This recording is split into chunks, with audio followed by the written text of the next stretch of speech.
আমাদের এই 4-5 মাস ধরে আন্দোলনের সারসংক্ষেপ হচ্ছে, মন্ত্রণালয় থেকে আমাদের যে নোট অফ ডিসকাশন দেওয়া হয়েছে 4টা দফা দাবির পরিপ্রেক্ষিতে আমাদের যে 1 নম্বর দাবি হচ্ছে অনতিবিলম্বে শূন্য পদে নিয়োগ এবং সরকারি বেসরকারি ক্লিনিকগুলোতে আমাদের পদ সৃজন এবং কমিউনিটি ক্লিনিকে পদ সৃজন করে নিয়োগ চাই আমরা, এবং প্রতিষ্ঠান ও কোর্সের নাম পরিবর্তন করে অসংগতিপূর্ণ কোর্স কারিকুলাম সংশোধন এবং ইন্টার্নশিপ প্রদান করা হয়েছে 6 মাসের, সেই ইন্টার্নশিপের লগবুক চাই। এবং দ্বিতীয় দাবি হচ্ছে যে বিএমডিসি স্বীকৃত ক্লিনিক্যাল বিষয়ে আমরা উচ্চশিক্ষা চাই।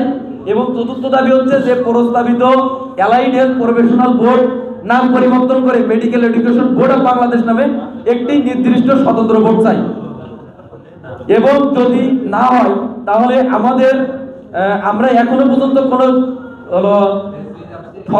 ফলপ্রসূ তাদের কাছ থেকে আমাদের দাবি বাস্তবায়ন তারা করি নাই। মন্ত্রণালয়ে গেছি, তারপর স্বাস্থ্য শিক্ষা অধিদপ্তরে গেছি, কিন্তু কোনো দৃশ্যমান ফলাফল পাইনি।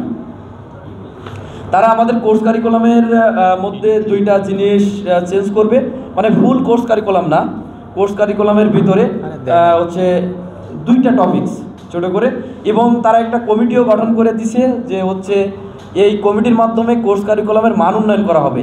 কিন্তু এখনো এই কমিটির কোনো দৃশ্যমান এখনো আমরা মিটিং দেখতে পাইনি। এবং আমাদের হচ্ছে যে 3 দিনের ভিতরে নিয়োগ দেওয়া হবে, আমরা নিয়োগ সংক্রান্ত সকল কাগজপত্র আমরা রেডি করে দেওয়া সত্ত্বেও তারা এখনো 3 দিনের ভিতরে আমাদের নিয়োগ দেয়নি। আজকে কমিউনিটি ক্লিনিকগুলোর কথা বলি, একদম হলো নিম্ন লেভেল বা প্রান্তিক লেভেলে কমিউনিটি ক্লিনিক সারা বাংলাদেশে 14,494টি কমিউনিটি ক্লিনিক রয়েছে। এখানে এইচএসসি পাস, আপনারা একটু মানে কনসার্ন দিবেন, এইচএসসি জেনারেল শিক্ষায় শিক্ষিত, সেটা মানবিক বিভাগ থেকেও, তারপরে তাদের এই এইচএসসি পাস প্লাস 3 মাসে একটি ট্রেনিং দিয়ে তাদের হচ্ছে কমিউনিটি ক্লিনিকগুলোতে অ্যান্টিবায়োটিকের মধ্যে একটি সেন্সিটিভ মেডিসিন হাতে তুলে ধরে দিয়ে, আপনারা জানেন অ্যান্টিবায়োটিক একটা নির্দিষ্ট ডোজ আছে, এবং তারা করতেছে কি যে সেখানে 2টা অ্যান্টিবায়োটিক 3টা অ্যান্টিবায়োটিক দিয়ে বলতেছে এইগুলা খান ঠিক হয়ে যাবে। কিন্তু আজকে যদি এই কমিউনিটি ক্লিনিকগুলোতে আমাদের এই 4.5 বছর স্ট্যান্ডার্ড ডিপ্লোমাধারী বা ডিপ্লোমা চিকিৎসকদের যদি নিয়োগ দেওয়া হতো, তাহলে কিন্তু আজকে প্রত্যন্ত অঞ্চলের স্বাস্থ্যসেবা আরও উন্নত হতো।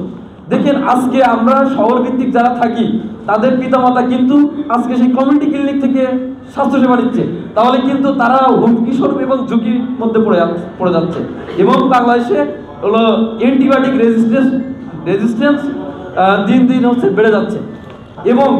এবং উপ স্বাস্থ্য কেন্দ্রগুলোতে এখানে বিভিন্ন লোকের মাধ্যমে ওয়ার্ড বয় বা বিভিন্ন মাধ্যমে তারা সেখানে চিকিৎসা সেবা দিয়ে আসছে। সেটা লাইসেন্স একটা জিনিসটা এত এবং সাধারণ মানুষের একটা প্রশ্ন আপনাদের মধ্যে তুলে ধরতে চাই, সেটা হচ্ছে শর্টকাট। বাংলাদেশের ডায়াবেটিস হচ্ছে 19%-এর মতো। তো এখন আমাদের কথা হচ্ছে যারা দরিদ্র মানুষ তারা স্বাস্থ্য সেবা বা চিকিৎসা সেবার জন্য সরকারি হাসপাতালে যাবে। তো আমাদের কাছে যখন আসে, আমরা ইন্টার্ন লাইফে যেটা দেখি, তো আমাদের কাছে আসলে আমরা কি করি, আমরা সেই রোগটাকে সেবার নাম করে সেটা পাশের ক্লিনিক আছে সেখানে আমরা ট্রান্সফার করার জন্য পাঠাই দিই। কেন পাঠাই দিই?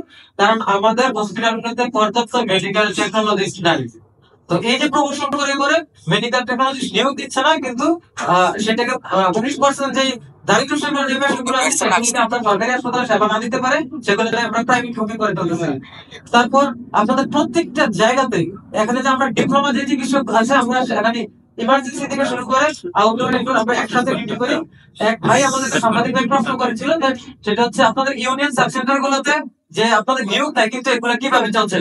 একজন ডিপ্লোমা চিকিৎসককে দিয়ে 4-5টা ইউনিয়ন উপস্বাস্থ্য কেন্দ্র চালানো হচ্ছে।